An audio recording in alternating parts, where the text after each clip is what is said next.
Good morning, Kristen Lewis. How are you? I'm great. How are you? I am fine. I want my audience to pay complete attention because you guys told me you've got those grandkids at home and you're watching them and those kids. So let's talk about summer screen safety. I've got technology expert Kristen Lewis to give us some guidance and some direction. Kristen, tell me, let's start with what is screen surge. We hear these terms, they pop up every day. So what's screen surge? Yes, absolutely. So, for any parents who just had kids get out of school, you might be feeling the pain of screen surge. It is actually the huge spike in online activity and screen time that we see in our data when kids get out of school. A lot more unstructured time, parents are busy, and it adds up very quickly. Okay, so where should parents, and for my audience too, grandparents, my audience is made up of 1.9 million who listen me or view me on multiple platforms, baby boomers. So I've got parents and grandparents. So where should we start with the parents and the grandparents? My kids, I always tell them, just like with some foods, like they can have a banana anytime they want, but they have to ask if they want Doritos. They are allowed to FaceTime their grandparents anytime they want. Even if they're out of screen time for the day, they can always FaceTime their grandparents. So I think embracing those really healthy screen time behaviors is actually a really important thing to do.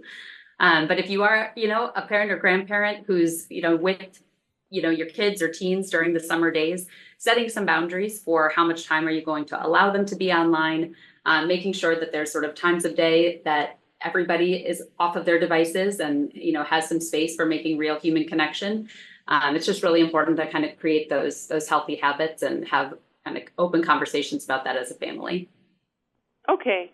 Are there some big online treats for kids in the family? I'm sorry, I missed that. Some online what? Online treats that kids and families can face. Oh, online threats? Threats. I'm sorry. Treats. Oh, I'm no, thinking of that's food. I'm so sorry. Um, yes, unfortunately, screen time is one concern, but the real threats that are facing kids online is kind of what can happen on the other side of the screen.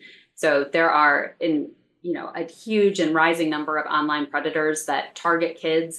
There's a lot of apps that have group chats that can make it really easy for strangers to approach kids and start a conversation. And that can lead to any number of things that no parent or grandparent would want their kids engaging with anybody, let alone a stranger. So making sure that you're monitoring that activity, and talking to kids about the risks of talking to people they don't know online.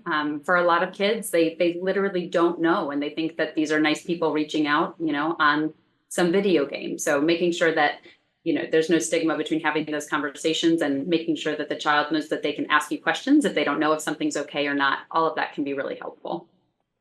Offline, are parents and grandparents teaching their kids about stranger danger? That used to be a very prevalent conversation. It's really important, right? And it is sort of the modern day version of stranger danger.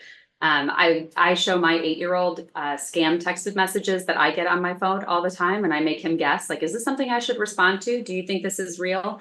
And I think that's really healthy. They're not the only ones that are targeted. This happens to all of us, and making sure that they're aware of like when to engage and when to block somebody is a really important thing to do early.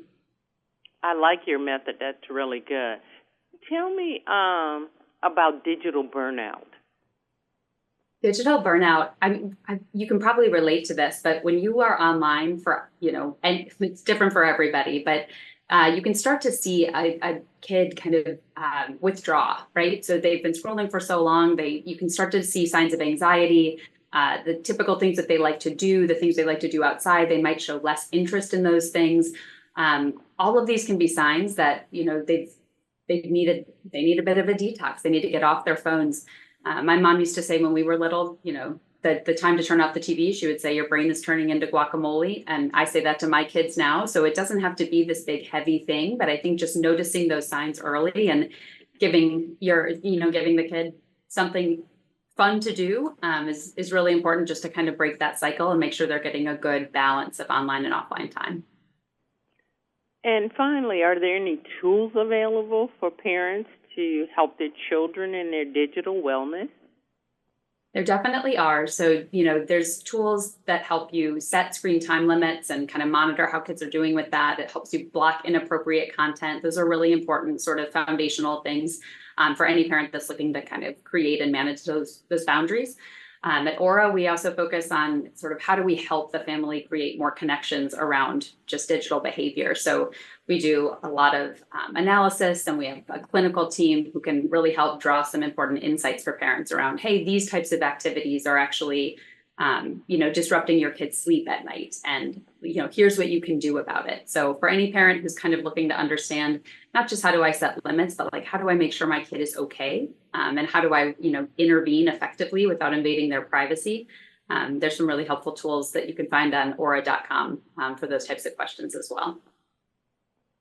Well, Kristen, this has been very eye-opening and very, very informative. I want to thank you for stopping by the Valder Beebe Show as summer is getting ready to get into full swing. We've got a few tools, and if we go to the site like you told us, we'll have more too. So thanks for being my guest on the Valder Beebe Show. Thanks, Valder. It's great to talk with you. Hi, I'm Valder Beebe, host of the Valder Beebe Show. We have over 1,000 videos on ValderBeebeShow.com and YouTube.com/Valder Beebe Show. We upload new videos daily. Our site is a modern baby boomer platform with news and information important to boomers. Subscribe to YouTube.com/Valder Beebe Show and stay connected as I interview the world's most fascinating people.